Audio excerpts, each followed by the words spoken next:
There's only one way to describe this franchise. Movie. Hey guys, how's everybody doing? With the release of Evil Dead Rise coming out next Friday, I have decided to review every single installment of the Evil Dead franchise. Yes, I'm going to be reviewing the 4 movies and the 3-season TV show Ash vs. the Evil Dead before the release of Evil Dead Rise, which is probably my second most anticipated movie, besides Scream 6. Well, might be my second most anticipated movie for the rest of the year. Very excited for Indiana Jones. Oh, I gotta review those. But yeah, I'm very excited to review this franchise. This is probably my third favorite horror movie franchise of all time, behind the Chucky franchise and the Scream franchise. With that being said, let's get on with the review. Starting off with my positives on The Evil Dead is that the low budget for this movie, for only being made for $350,000, which is not a lot of money today, but back then you got to look at the standards, and that's kind of a lot of money, but you couldn't really do much with that money.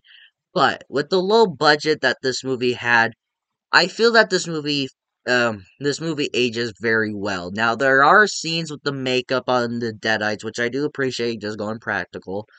But some of the makeup on the Deadites, that I think that's probably the only thing that does not age the best in this series. Well, in this movie, anyways. It does get better throughout, but I think the makeup in this is fine for what it is. But the low budget itself, this movie, it still holds up pretty fine, almost 40 years later.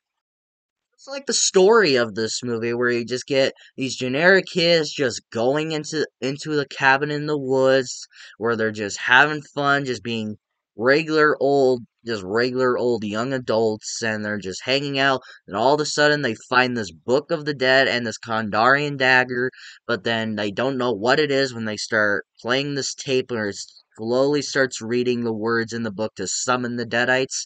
Then all hell just breaks loose, where the Ash's sister gets possessed, and then she gets locked in the basement. Then everyone's possessed one by one. Even someone dies because of the Deadites. It's just a nice, simple little story that we have never seen before.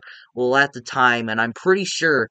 Another thing I want to talk about is the setting of this movie, which I'll talk about later. But yeah, I think this is a nice story, very simple one, and it also inspired Eli Roth's Cabin in the Woods.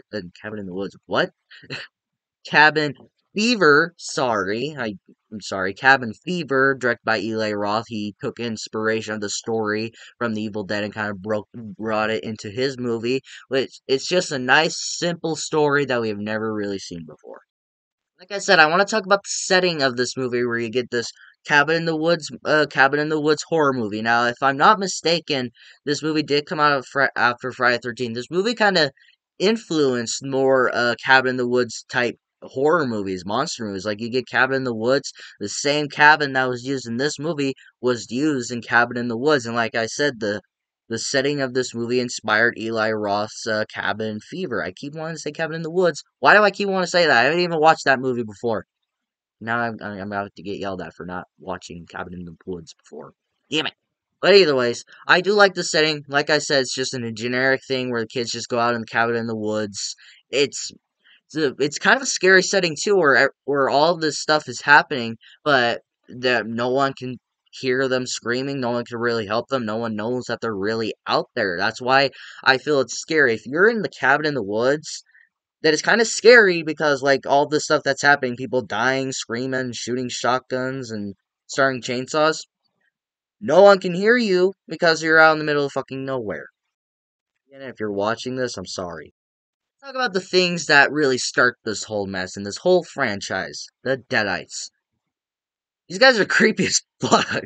Now, in the other movies, they get more of a goofy vibe, where they're more not serious, or more silly and wacky. But in this movie, they're fucking terrifying. Where they're like messing with Ash. Now, there are scenes where they just convert back to normal people, and you think that the actual people are fighting the Deadites, but no, that's just the Deadites fucking with them. Where they're just like, Ash, I'm all right now, but that's just the Deadites just messing with them, just so they can get out of the cellar, or just to mess with Ash, just so they can kill him. That's why I like these Deadites, because they mess with you, they get in your head, they try to influence you, like join us, and and they're trying to kill you, but they also want you to join them. They're weird, they're creepy, and they, like I said, they get more goofy throughout, but there are still pretty scary ones. I absolutely love the practical effects of this movie. This movie is fucking gory. What I like of what I've learned about my research. Oh god, there's something in my eye. What I've learned from my research, Sam Raimi, who got most of this money from his friends and family, he tried to use it more on the practical effects, which he wanted to make it more of a, or all the gore in it. He kind of wanted to use it as a kind of a goofy vibe, but Sam Raimi actually got obscenity charges from the UK. He went like to court and everything, which is kind of messed up, where he actually got insanity charges from the Ukraine, and they made him go to court because of it, because it was too gory for this audience at the time, and it's something we never saw before. But now people are like, how the fuck did he get in trouble for that? Which I understand. If you're gonna be one of those people that yells and are like, he should have gone in trouble for that, that's nothing compared to now. We got like Terrifier 2. But you gotta look at the standards. Back in 1981, no one ever saw this ever before. Okay? Good? Okay. I love the practical effects. It's gory, it's gnarly, it's bloody, it's messy. Pretty much, if you're a gore hound, this movie's for you. Now, onto my mixed aspects is the characters. There aren't many very memorable characters. Some of the characters are just unlikable. Hell, even Ash, who comes the star of this series, he kind of feels like an afterthought.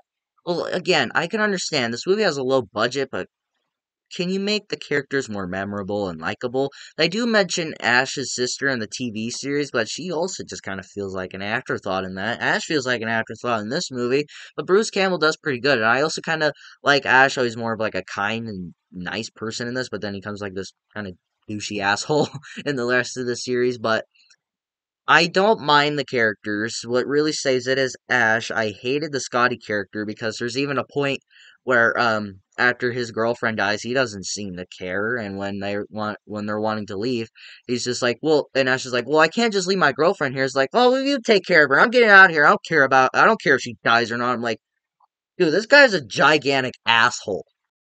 Mixed aspect, I guess could go with about how the makeup of this movie doesn't age well.